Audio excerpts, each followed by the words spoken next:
আরে থামো থামো। পুলিশ হঠাৎ চেকপোস্টে অভিনবের ট্যাক্সিটা থামাল। রাজ নিজের গাড়িটা একটু দূরে থামিয়ে সব দেখতে লাগলো। পুলিশ ইন্সপেক্টর অভিনবকে গাড়ি থেকে নামিয়ে চেকিং শুরু করলো। তল্লাশিতে অভিনবের কাছে একটা বন্দুক পাওয়া গেল। বন্দুক দেখে ইন্সপেক্টর বলল, এটা কি কোথা থেকে এলো? লাইসেন্স কোথায়? অভিনবের কাছে বন্দুক? নিজের চাকরের কাছ থেকেও গাল খায়?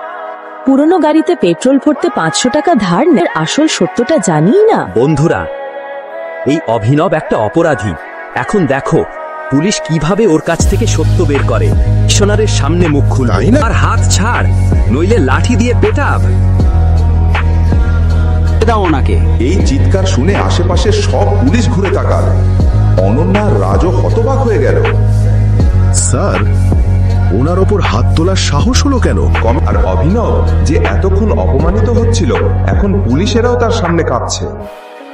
তখনই কমিশনার অভিনবকে সম্মান দিয়ে, কিন্তু রাজ গাড়ি নিয়ে অভিনবের পিছু নিতেই পুলিশ ইন্সপেক্টর ওদের থামালো। ও মাই গড! অভিনবের দুবাইয়ের সঙ্গে কি সম্পর্ক? আরও দুবাই থেকে ফোন পাচ্ছিল কেন? গরিব ডেলিভারি বয় অভিনবের প্রেমিকা ওকে ছেড়ে একটা ধনী লোকের জন্য চলে গিয়েছিল। তারপর কি হয়েছিল? প্রেমে হেরে যাওয়া অভিনব 50 ফুট উঁচু বিল্ডিং এর ছাদে উঠে গিয়েছিল নেশা করে। আমি এই দুনিয়া ছেড়ে যাচ্ছি, তোমার অভিমান আমাকে মেরে ফেলেছে।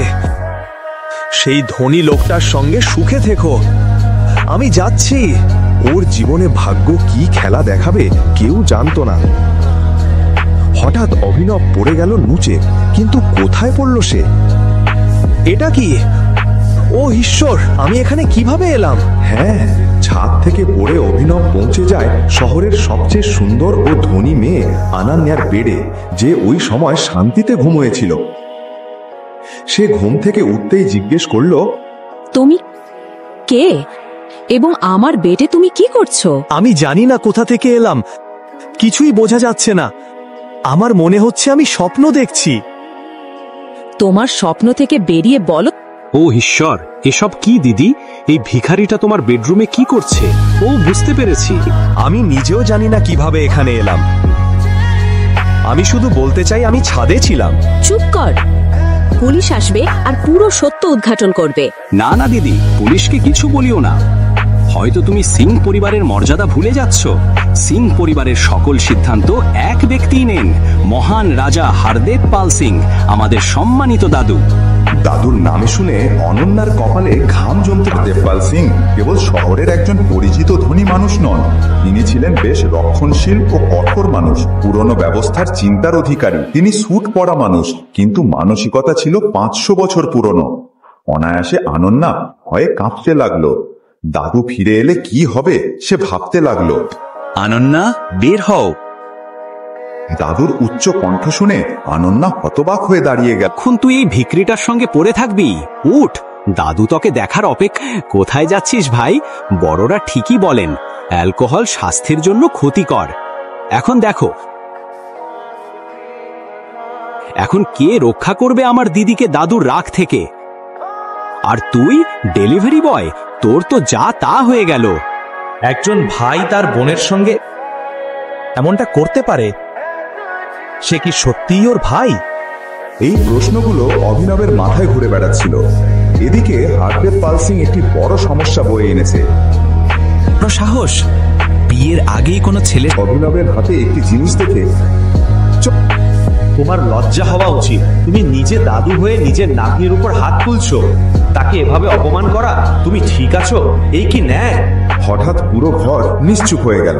কেউ আগে হারদেবের সঙ্গে এভাবে কথা বলেনি।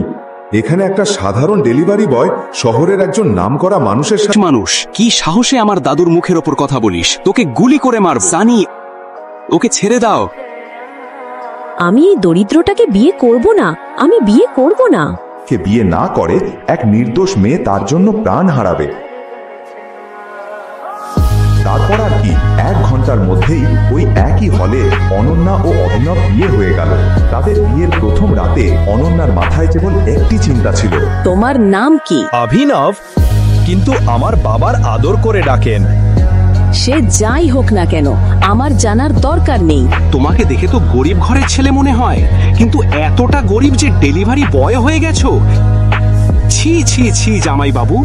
সানি, তুমি এই ছেলেকে জামাইবাবু কেন বলছো? কি বলছো এসব? হ্যাঁ, আমি এটাই বলতে চাইছি যে আমার বোনের বিয়ে এই ছেলেটার সাথেই হয়েছে। ও আমার বোনের স্বামী, ও আমার বোনের আদরের মিষ্টি ভালোবাসার ভাব হঠাৎ পাল্টে গেল। রাগের জায়গায় চোখে মুখে ভয় ফুটে উঠল। আংটিটা দেখে আকরামের যেন পুরনো কিছু মনে পড়ে গেল। টাইগার, আমাকে মাফ করে দিন। আমি আপনাকে চিনতে ভুল করেছি। আমি সত্যিই দুঃখিত। এই চেয়ার ওর, এই সাম্রাজ্য ওর। ওই আমাদের মাফিয়া কিং গ্যাংয়ের আসল মালিক, আমাদের টাইগার। ওই আসল টাইগার। হে ভগবান! কেন আকরামের মতো একজন ভয়ঙ্কর ডন অভিনবের সামনে মাথা নত করল? কেনই বা সে অভিনবকে টাইগার বলে ডাকলো? আকরাম কি অভিনবকে চিনতে পেরেছিল? অভিনব ওরে টাইগার